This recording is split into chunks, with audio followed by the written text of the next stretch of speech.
วันหลังก็มีคนฟังพูดอยู่ตั้งใจจะฆ่าได้นะ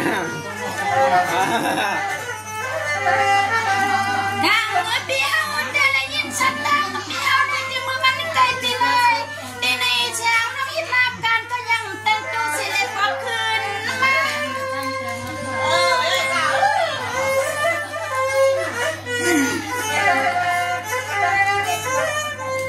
มาเลยหันนายมนายำปีเอาหนึ่งเจ็บหนึ่งกำปีวัดตีเลยลอยเบื้อง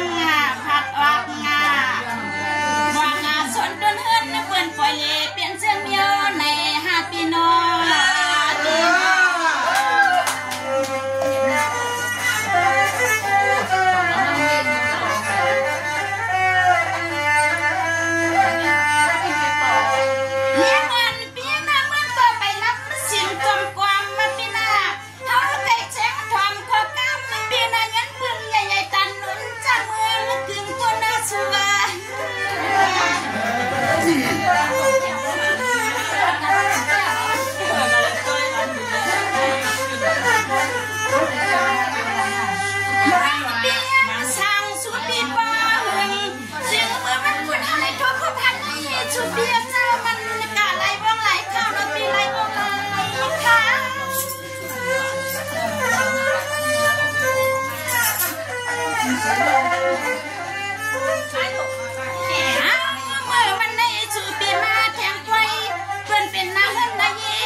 ปันเฮือนปีเฮาห่วง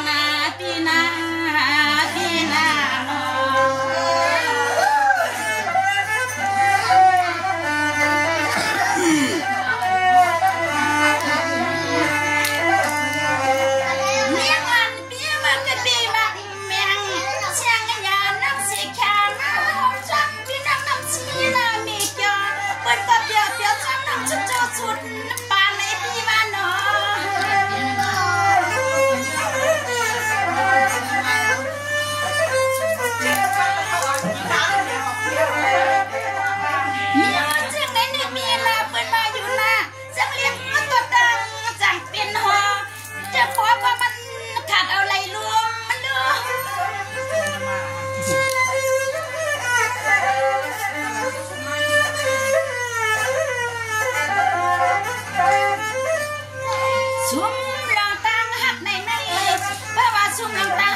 ก็มอคันดอกคือเอาน่ะหันไว้ขึ้นมาขึ้นนี่คือเลยนี่นะทางหันอินค่ะจ้องน้องคงอ่ะจ้องน้องอินหรอให้มันมีข้อคงอีกอ่ะเสียงละอีเดียวว่าอั